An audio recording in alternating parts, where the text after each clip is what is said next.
Iniciamos el módulo de hipertensión arterial de la tercera cátedra para el año 2020. El módulo de hipertensión arterial va a estar dividido en 3 charlas, 3 clases grabadas que van a estar subidas al campus y que vamos a ir discutiendo probablemente en los trabajos prácticos. La primera de ellas va a tratar sobre epidemiología y fisiopatología. La segunda de ellas va a hablar del diagnóstico del daño de órgano blanco y de la estratificación de riesgo en la hipertensión arterial, y la tercera va a hablar del tratamiento de la hipertensión arterial y el tratamiento de las urgencias hipertensivas y las emergencias hipertensivas.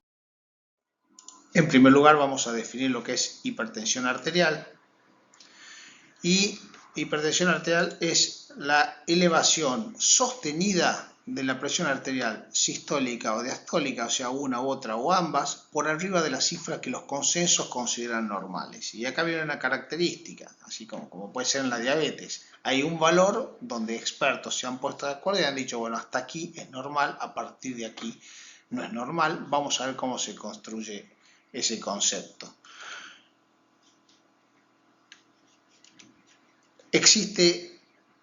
Esto se construye en conocimiento de que existe un aumento continuo del riesgo por encima del valor considerado normal, 120/80, esa es la presión arterial considerada normal para un adulto o mayor de 16 años, y se establece el umbral de diagnóstico en 140/90. Tenemos entonces un valor considerado normal y un valor un poquito más alto que 140/90, donde a partir de allí consideramos hipertensos. Quiero recalcar que consideramos hipertensos a las personas que tienen mayores valores que esto en forma sostenida. Ya lo vamos a ir charlando a ese concepto. La hipertensión arterial es una enfermedad crónica. No puede hacer episodios agudos de descompensación, pero es una enfermedad crónica que puede ser controlada y que disminuye la calidad de vida y la expectativa de vida, ya que aumenta los eventos cardiovasculares y cerebrocardiovasculares que pueden llevar a la muerte. El riesgo de la hipertensión arterial se incrementa cuando se asocian otros factores de riesgo que aceleran el proceso arteriosclerótico, por lo que se debe estimar el riesgo cardiovascular global. El riesgo cardiovascular global, como lo vamos a estudiar en la otra charla, es la confluencia de otros factores de riesgo, como puede ser diabetes, tabaquismo, sedentarismo, estrés, dislipemia, colesterol, sumado a la hipertensión arterial, y todo esto va a aumentar esta palabrita que se llama proceso arteriosclerótico, el pulso, proceso arteriosclerótico, y es lo que va a ser responsable de la muerte. La hipertensión arterial es una enfermedad de alta prevalencia. En Argentina un 34,8%, o sea, 3 o 4 cada 10 adultos son hipertensos. En Europa pasa lo mismo y en todo el mundo occidental se ven la misma prevalencia. 30-45% de la población general, estamos hablando de mayores de 40 años, y cuando uno va a grupos de mayores de entre 65 y 74 años, casi la mitad, y puede llegar hasta el 81% de prevalencia de hipertensión arterial. Cuando uno tiene una hipertensión arterial grado 2, duplica el riesgo de evento cardiovascular. La hipertensión arterial y la diabetes mellitus son las principales causas de enfermedad renal terminal y de ingreso a diálisis en el mundo. Esta curva actuarial lo que quiere mostrarles es cómo en un grupo de pacientes que tienen presiones arteriales menores de 140/90, o sea que son considerados normales, ya sea presión óptima o presión llamada normal o normal alta, fíjense que esto es menor a 140/90. Cuando uno ve esta curva actuarial, donde aquí está la incidencia, en este eje está la incidencia de eventos cardiovasculares, y acá el tiempo transcurrido. A medida que el tiempo avanza, se van separando estas curvas que dicen que a mayor presión arterial, mayor cantidad de eventos cardiovasculares. Por lo tanto, aún con presiones normales hay un continuo de daño cardiovascular a medida que la presión. Y eso queda muy claro cuando uno ve el riesgo de mortalidad cardiovascular que se va duplicando con cada incremento de la presión arterial de 20 de sistólica o 10 de diastólica. ¿Qué quiere decir? En presiones normales el riesgo cardiovascular es normal, pero a medida que vamos incrementando, la posibilidad se va incrementando 2 veces. Cuando uno llega a 155-95, aún es más la chance de tener enfermedad cardiovascular y valores iguales o superiores a 175-105, hay hasta 8 veces más riesgo de tener una enfermedad, un evento cardiovascular que en personas normotensas. Este continuo de enfermedad cardiovascular es lo que ha hecho que se ponga en 140-90, perdónenme el pulso, en 140-90, que sería aquí, el corte para decir, bueno, a partir de aquí, estos hipertensos tenemos que tratarlos y a estos tenemos que prevenirlos. La historia natural de la hipertensión arterial comienza por un estilo de vida, al que a veces le llamamos estilo de vida occidental, que es una alimentación alta en hidratos de carbono, con sobrecarga de sodio, muchísimo sodio, porque se usa como conservante y saborizante, más sedentarismo, más estrés, sobrepeso. Estos hábitos de vida actúan sobre un individuo predispuesto con ciertos polimorfismos genéticos, va generando cambios fenotípicos y esto termina generando hipertensión arterial. Y la hipertensión arterial termina generando arteriosclerosis. Pero la arteriosclerosis va a dañar la pared arterial, va a quitar la capacidad de vasorregulación, va a aumentar las resistencias periféricas, vamos a ir hablando mejor de eso, y eso va a generar más arteriosclerosis y vamos a ir entrando en el círculo vicioso del daño vascular. Allí es donde nuestro diagnóstico y tratamiento debería interrumpir la historia natural. La hipertensión arterial genera arteriosclerosis.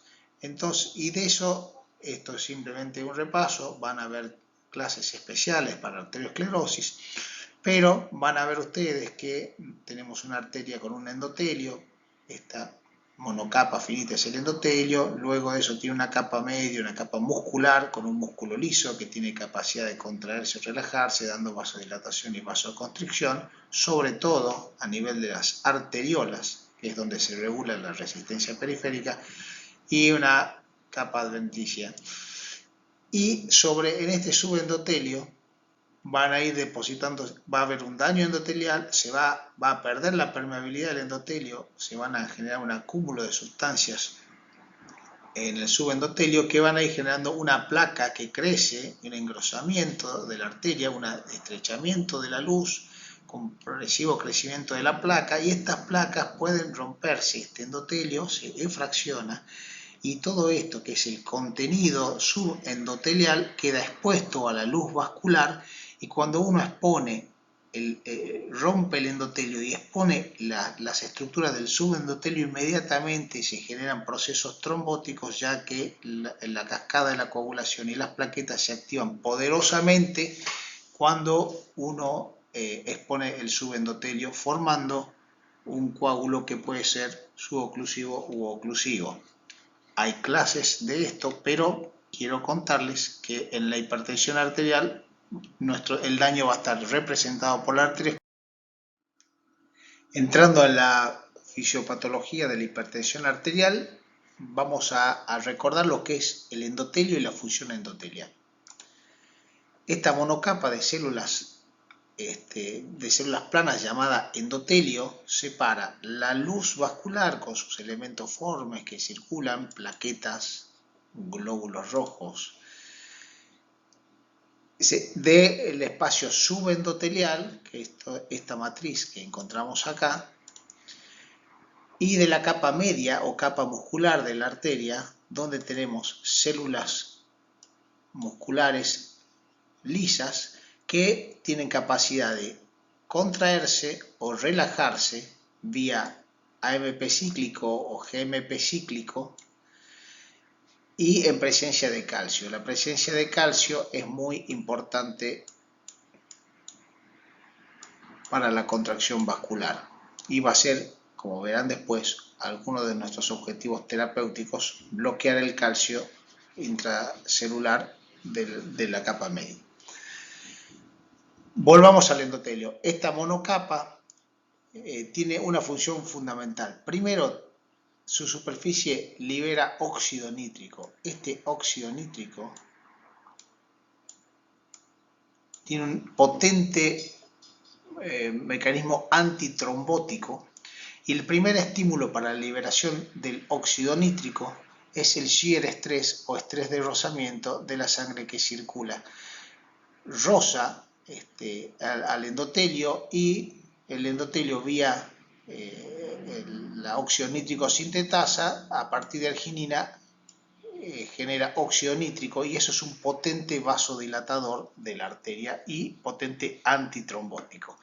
También en este endotelio vamos a tener receptores de sustancias vasoconstrictoras, como es el receptor AT1 para la angiotensina y receptores de la enzima convertidora de la angiotensina 2, de acetilcolina, de endotelina. La endotelina es un potente vasoconstrictor, la acetilcolina es un vasodilatador en presencia de un endotelio sano, pero si el endotelio está enfermo, la acetilcolina va a generar vasoconstricción. Este es el pequeño repaso de lo que es el endotelio y la integridad de la función endotelial. Un endotelio sano nos garantiza adecuada vasodilatación y protección antitrombótica. Un endotelio enfermo va a generar lo contrario, exceso de vasoconstricción y predisposición a la trombosis y a la adhesividad de ciertos elementos a la superficie, a la ruptura de las uniones firmes que hay en el endotelio y la migración de elementos de la sangre, entre ellos macrófagos, a este espacio subendotelial donde se va a empezar a generar la placa arteriosclerótica. Una vez que perdemos la correcta función endotelial, o sea, tenemos disfunción endotelial, ocurre lo siguiente: este endotelio pierde las uniones firmes, de estas uniones firmes aumenta la permeabilidad endotelial y los monocitos circulantes de la sangre se empiezan a adherir al endotelio, ruedan, hacen un fenómeno de rolling y ingresan en el subendotelio. Esos monocitos, una vez que han ingresado al subendotelio, se transforman en macrófagos. Esos macrófagos generan interleuquinas. Además, son ávidos de fagocitar sustancias de LDL, generan radicales libres de oxígeno. Los radicales libres de oxígeno oxidan las moléculas de LDL. Ese LDL oxidado es fagocitado por los macrófagos y generan lo que se llaman las células espumosas o foam cells.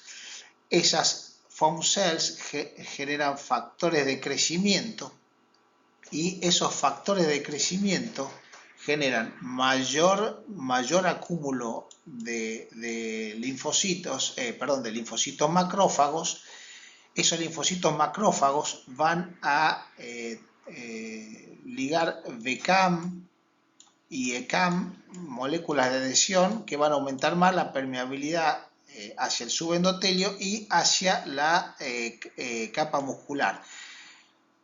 Estos factores de crecimiento van a hacer que las células musculares ingresen en el subendotelio, rompiendo la lámina elástica interna. Las células musculares lisas, que son estas, encargadas de la contracción y vasodilatación, van a ingresar vía estos factores de crecimiento, VCAM y CAM, y van a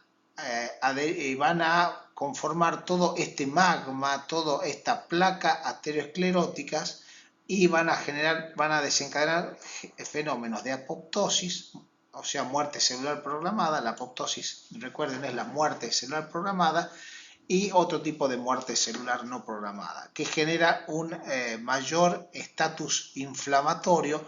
Por lo tanto, ustedes están viendo que en esta placa fibrosa que se ha formado hay un gran componente inflamatorio. Cuanto más componente inflamatorio, más liberación de citoquinas, y esas citoquinas adelgazan la placa, y aquí, donde se llaman los hombros de la placa, suele haber ruptura del endotelio, y ya habíamos comentado que cuando uno rompe la barrera endotelial se fractura esta placa, y donde los elementos formes de la sangre toman contacto con el subendotelio vía factor tisular y otros factores protrombóticos, generan la formación de un coágulo.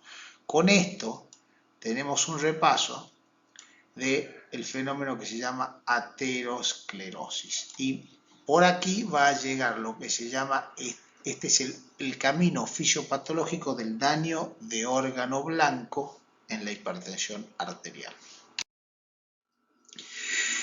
Y ese daño de órgano blanco, ¿en qué se va a expresar? Bueno, en la formación de estas placas ateroscleróticas, como ven ustedes acá. Esto es una válvula aórtica, aquí está nuestro corazón, no está dibujado, lo dibujamos.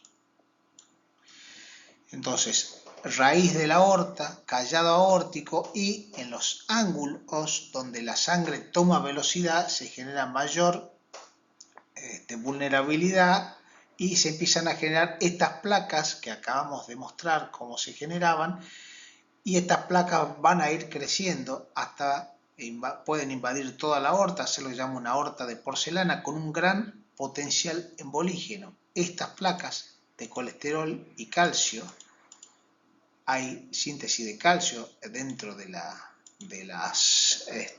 placas ateroscleróticas, hay una importante síntesis de calcio por un mecanismo que no vale la pena ver en esta clase, y esto puede generar desprendimiento. Y fíjense, esto es tronco brachiocefálico, carótida interna izquierda, subclavia, aorta descendente. A donde se desprendan estos elementos de placa va a generar una oclusión.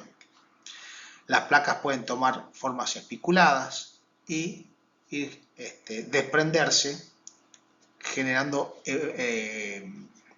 eventos embólicos. Lo mismo pasa a nivel coronario.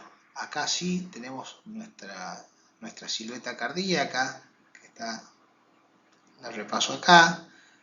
Válvula aórtica, callado aórtico, tronco brachiocefálico, carótida interna y subclavia. ¿Y esto qué es? Tronco de coronaria izquierda y descendente anterior y circunfleja. Solo para repasar, estos fenómenos arterioscleróticos ocurren en todo el árbol vascular.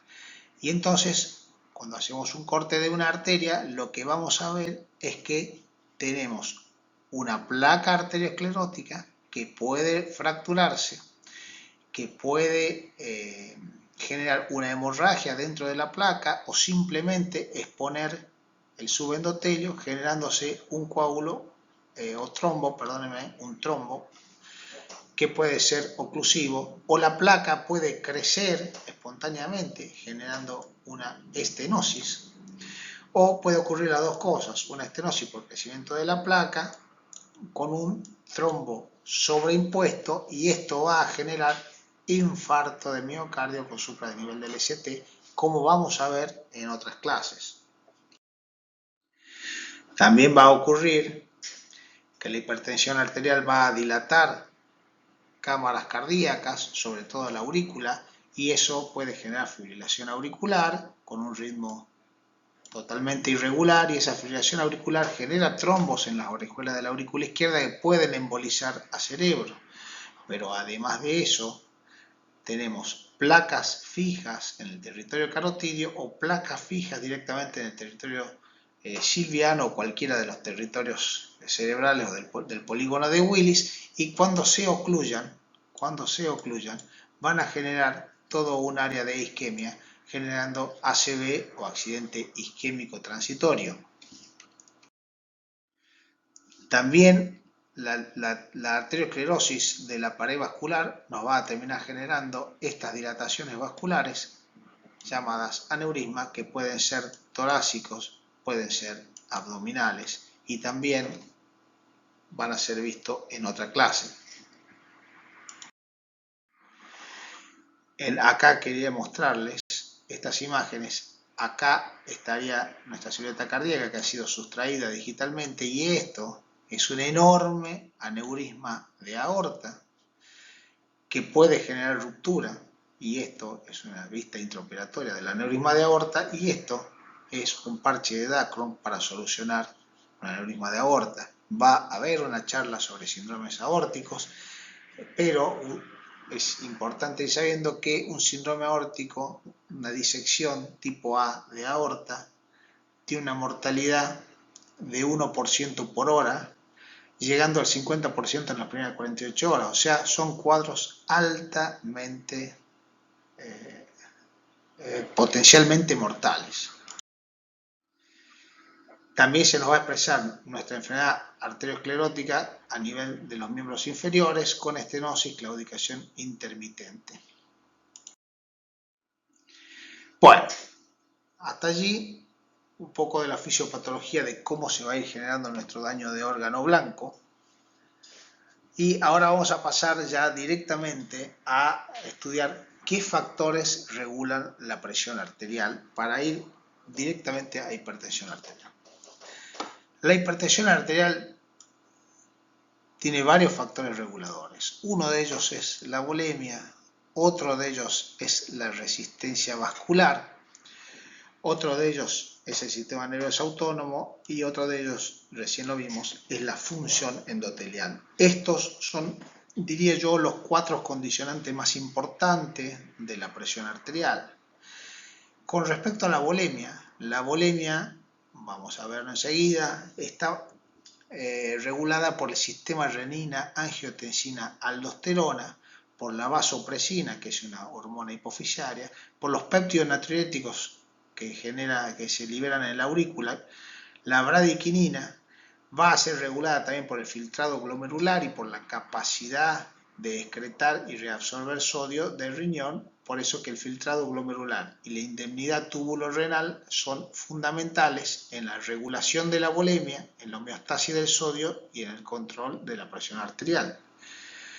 El segundo punto a tener en cuenta es la resistencia vascular.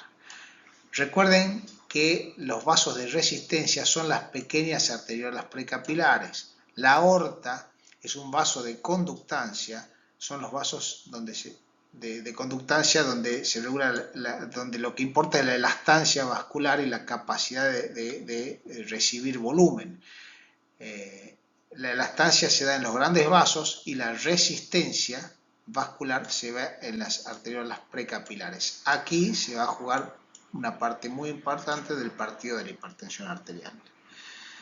Por supuesto, el sistema nervioso autónomo vía adrenalina, noradrenalina y el parasimpático acetilcolina, recordando que la adrenalina y la noradrenalina pueden ser de liberación suprarrenal o de liberación a través del sistema nervioso central, a través de estructuras diencefálicas. Gran regulador de la presión arterial, el sistema nervioso autónomo a nivel del simpático. Y por último, la autorregulación vascular arterial. Recuerden que la función endotelial es la función de autorregulación que tiene la arteria con la vasodilatación mediada por el endotelio, por el shear estrés o estrés de rozamiento, que implica un endotelio sano. Eso va a ser vía óxido nítrico y eso es un factor vasodilatador, y como habíamos visto que hay receptores para endotelina, que es un potente vasoconstrictor que hace la contrarregulación de la vasodilatación y de la autorregulación arterial. Todos estos van a trabajar en lo que se llama la regulación de la presión arterial. Entonces, y solo no es para, nadie le va a preguntar en el examen ley de Poiseuille, pero conceptualmente quería que nos quede muy claro que en la fisiopatología hay un equilibrio o desequilibrio entre la volemia o el volumen circulatorio o el volumen minuto cardíaco y el grado de dilatación arteriolar. Eso viene, como lo vieron en fisiología, de la ley de Poiseuille, donde decía que el caudal de un circuito depende de la diferencia de presiones, del radio de los conductos, de la viscosidad, de la longitud y de una constante. Como la viscosidad y la longitud siempre se mantienen estables, hay muy pequeñas variaciones de la viscosidad, ya sea que haya anemia o hemoconcentración, lo que queda importante es que en la regulación de la presión arterial es importante el caudal, la presión y el radio a la cuarta, o sea, la sección de los conductos. ¿De esto qué depende? ¿Qué termina ocurriendo? Que lo que más nos va a importar en la regulación de la presión arterial va a ser la dilatación de las arterias, y recuerden que es a nivel de las arteriolas donde se juega la resistencia periférica y no tanto a nivel de las arterias con una capa muscular importante ni de las arterias elásticas como la aorta, sino a nivel arteriolar. Y eso, sí, el otro condicionante va a ser el volumen minuto o gasto cardíaco, o sea, la cantidad de sangre por minuto que va a mover en nuestro corazón, y eso va a ser volumen sistólico por frecuencia cardíaca. Y que este volumen sistólico va a estar condicionado por el estado del miocardio o inotropismo y por la precarga o el retorno venoso, la cantidad de sangre que les llega.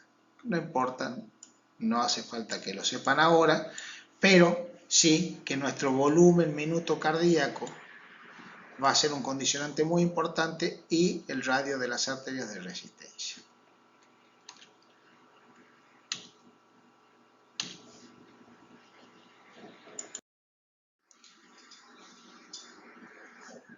Volviendo al desbalance entre factores vasodilatadores y vasoconstrictores, vamos a ver que la resistencia de nuestras arterias, nuestro nivel de grado de vasodilatación o vasoconstricción va a estar dado por la angiotensina como vasoconstrictor, la aldosterona como retenedor de sodio, la adrenalina y la noradrenalina potentes vasoconstrictores, igual que la endotelina y la vasopresina. Estos van a ser nuestros factores vasoconstrictores. Y por el otro lado, como contrarregulación, el óxido nítrico del que ya hablamos, el péptido natriurético, las prostaglandinas y las bradiquininas, disculpen, son nuestras sustancias vasodilatadoras. En la hipertensión arterial, claramente hay un desbalance a predominio de estos ejes sobre estos, y eso va a generar un aumento de vasoconstricción, aumento de la resistencia periférica y exceso de volumen.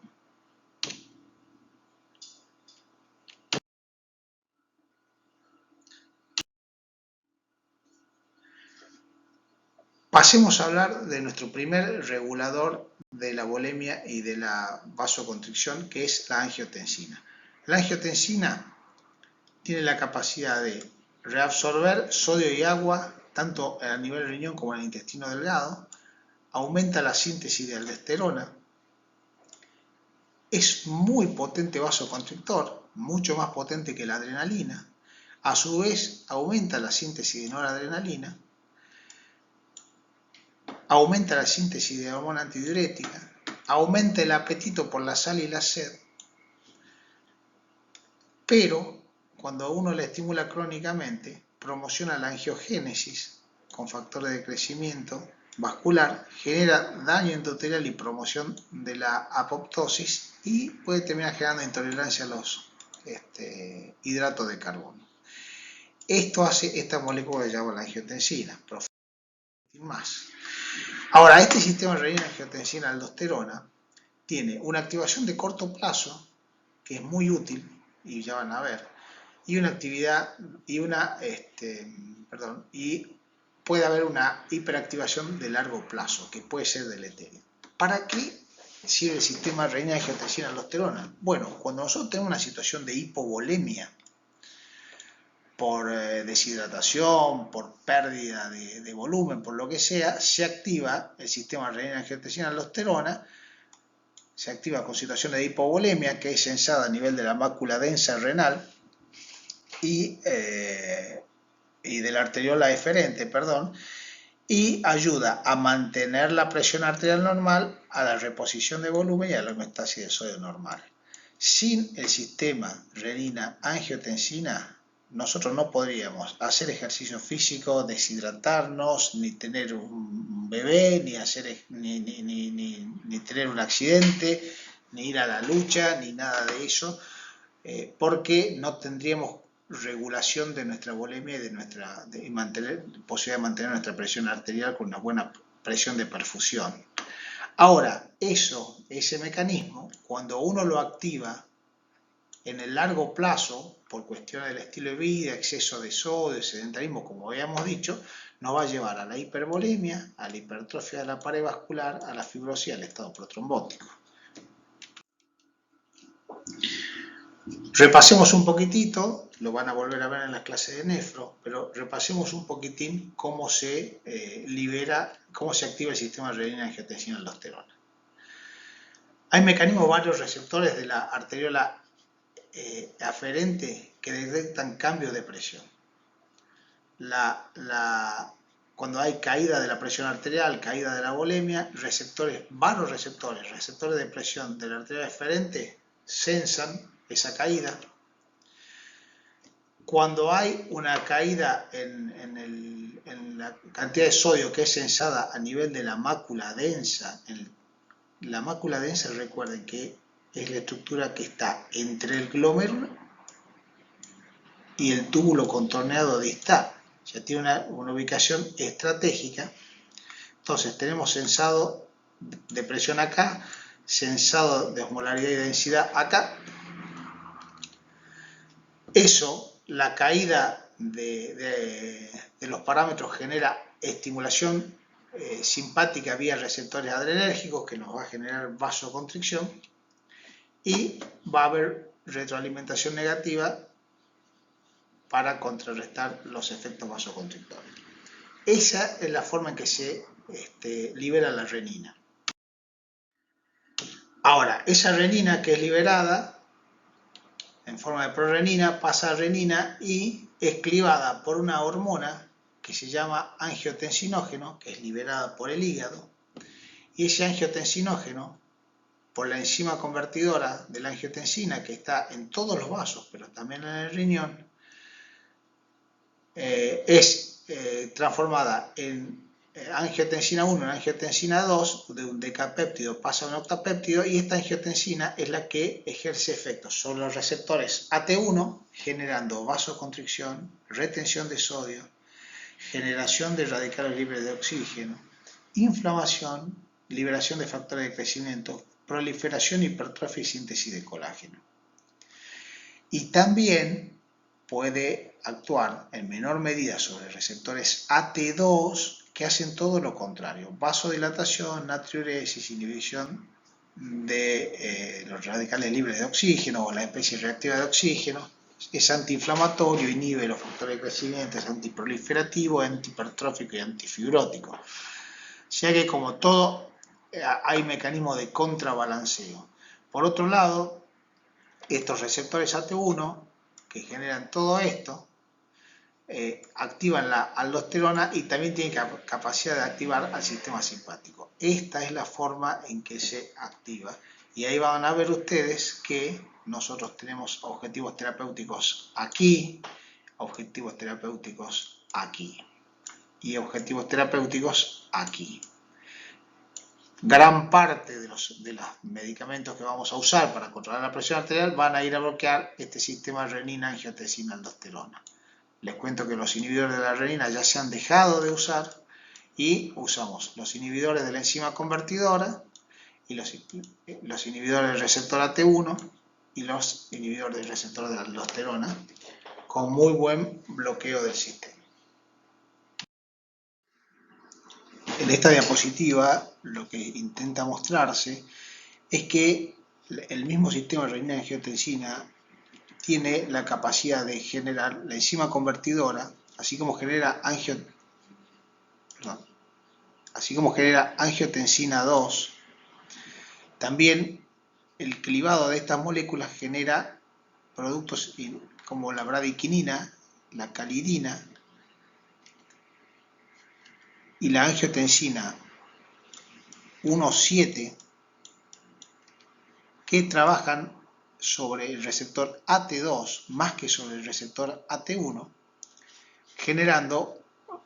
contrabalanceando el sistema, generando vasodilatación y natriuresis. Entonces hay un sistema de contrabalanceo, así como la angiotensina 2, que es la angiotensina 1,8, va a trabajar sobre el receptor AT1, la bradiquinina va a ser vasodilatadora, igual que la angiotensina 1,7 sobre el receptor AT2.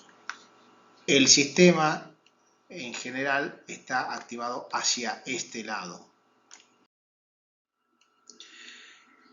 En esta diapositiva, no se asusten, hace 12 años que los alumnos critican esta diapositiva, pero me parece importante ir haciendo un resumen de la etiopatogenia de la hipertensión arterial, y ya vamos a ir pasando a diapositivas más digeribles.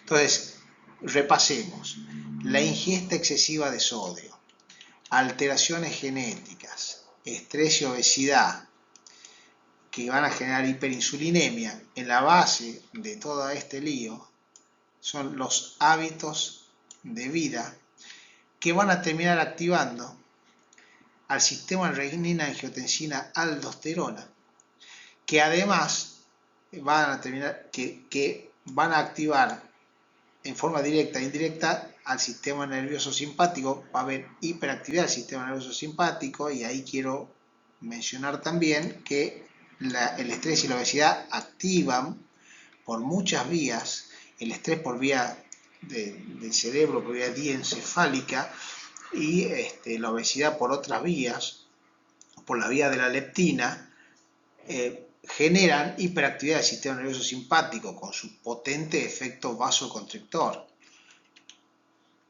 Esto va a generar retención de sodio por la acción de la angiotensina y aldosterona. Recordemos que la aldosterona retiene sodio y elimina potasio.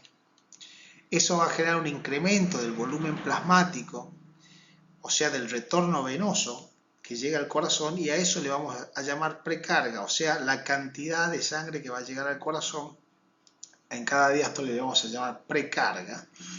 Vamos a volverlo a verlo en insuficiencia cardíaca, pero vamos recordando que el volumen plasmático llega al corazón en forma de retorno venoso, y eso genera la precarga. Y además, la adrenalina, como ustedes saben, aumenta la contractilidad cardíaca porque es un inotrópico positivo. Y eso va a terminar generando un aumento del volumen sistólico o gasto cardíaco, o sea, un aumento de la volemia, uno de los componentes de la hipertensión arterial. También la hiperinsulinemia y todas estas activaciones que ya hemos visto van a generar la disfunción endotelial de la que hemos hablado. Eso va a potenciar la hiperactividad del sistema renina-angiotensina-aldosterona. Va a haber disminución del óxido nítrico y las prostaglandinas vasodilatadoras. Va a haber disminución del radio de las arteriolas.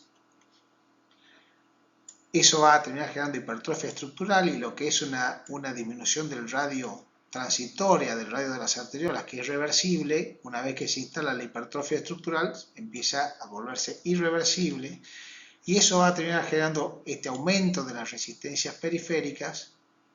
Y esto es la ley de Poiseuille: resistencias periféricas aumentadas, expansión de volumen, hipertensión arterial. Aquí está mucho más digerible y resumido nuestros dos componentes importantes en la hipertensión: el gasto cardíaco aumentado y el aumento de las resistencias periféricas, y un resumen de la diapositiva anterior.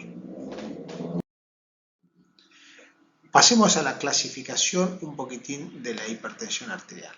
La hipertensión arterial tiene dos formas de presentarse. Una de ellas es la primaria o esencial, es el 90% de las hipertensiones arteriales. ¿Mm? Y la otra es la hipertensión secundaria.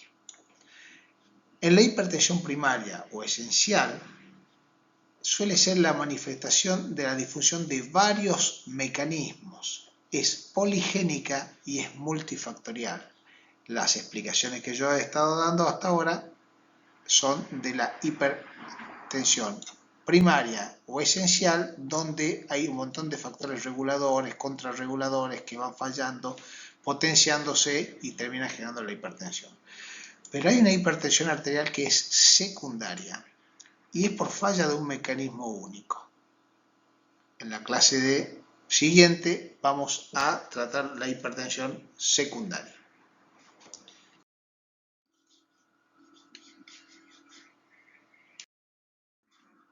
Bueno, factores genéticos en la hipertensión esencial o primaria. Se han descrito polimorfismos por lo menos en 600 genes, que son el receptor de la adenosina, de la alfa-adenosina, en el receptor beta-adrenérgico, en el receptor AT1, en el angiotensinógeno, péptidos natriuréticos, en la óxido nítrico sintetasa, en el receptor de la bradykinin, en prostaglandinas, en la renina, en el receptor de la insulina, en el intercambiador sodio-hidrógeno, en cotransportadores, en endopeptidasas. O sea, hay un componente genético que no es hereditario, pero sí que se observa una agregación familiar. Los hijos de hipertensos tienen más chance de tener hipertensión arterial, sobre todo si tienen un estilo de vida favorable para la hipertensión arterial, pero no es una herencia directa. Para ir cerrando esta charla, la hipertensión arterial promueve y facilita el proceso de arteriosclerosis, así como la arteriosclerosis promueve la elevación de la presión arterial. El aumento de la tensión y deformación endotelial promueve fenómenos de reparación, proliferación y fibrosis mediados por mecanismos neurohumorales, como ya hemos visto, renina, angiotensina, endotelina, inflamatorios, como ya hemos visto, con la migración macrofágica, e inmunológicos. Y eso va a ir llevando con el tiempo al remodelado vascular. ¿Qué es el remodelado vascular? Es el efecto crónico de largo plazo de la hipertensión arterial. Entonces, problemas como la obesidad, los trastornos del sueño, que vamos a verlo después en el diagnóstico, pero los trastornos del sueño como la apnea del sueño, la dieta rica en sodio, el estrés y el sedentarismo, por distintas vías, van a ir generando disfunción endotelial, activación de la NAD-fosfato oxidasa, que en verdad es lo que va a generar las especies reactivas de oxígeno, anión superóxido, y eso va a ser potenciado por los tromboxanos y la endotelina. Van a migrar, van a adherirse moléculas BICAM y CAM, van a migrar los macrófagos.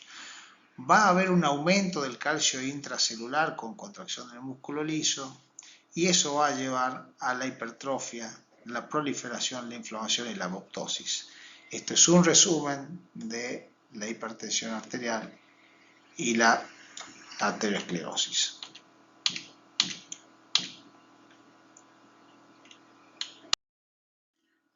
¿Qué va a generar los problemas que ya? Y esta va a ser la historia natural de la hipertensión arterial. Sobre una herencia ambiente, un estilo de vida, y acá les quiero mostrar, esto es teórico, pero es un buen ejemplo de lo que suele ir pasando con la hipertensión. Esta es la edad. Entre los 20 y los 40 años hay prehipertensión o hipertensión inicial, que se caracteriza por un aumento del gasto cardíaco, pero con normotensión o con prehipertensión. Si uno actúa aquí sobre factores de riesgo, el paciente va a ir a la normotensión.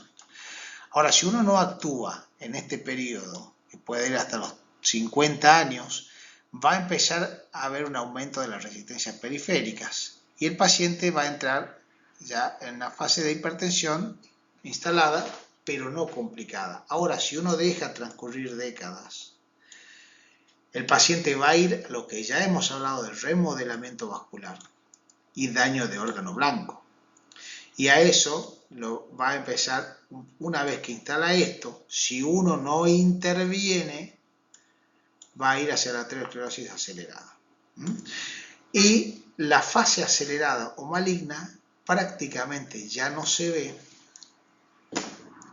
con el tratamiento, pero se veía hace 40 o 50 años la fase acelerada maligna con muertes precoces.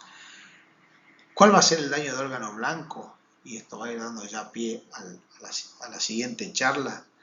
Bueno, el daño de órgano blanco va a ser, a nivel cardíaco va a haber hipertrofia del VI, porque si nosotros aumentamos la resistencia periférica y la presión arterial, el ventrículo izquierdo va a tener que vencer esa resistencia con más trabajo y eso le va a generar hipertrofia. La hipertrofia lo puede hacer llegar a la insuficiencia cardíaca o a la cardiopatía isquémica también. A nivel de la aorta y las carótidas van a haber aneurismas, estenosis o disección. El riñón va a sufrir nefroangioesclerosis, además de que puede sufrir arteriosclerosis de las arterias renales. Y el cerebro va a sufrir hemorragias, trombosis, infartos lacunares. Eso van a ser los grandes órganos blancos que vamos a ir a buscar. Entonces, esta sería la historia natural donde nosotros tenemos que ir interviniendo.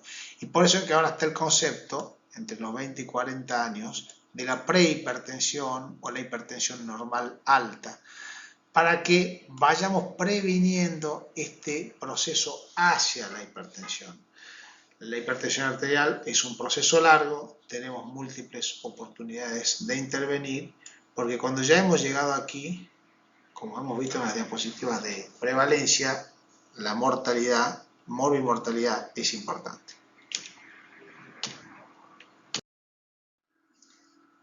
En la próxima charla vamos a ver el diagnóstico y la clasificación de hipertensión arterial en primaria y secundaria y la estratificación del riesgo del paciente hipertenso. Muchas gracias.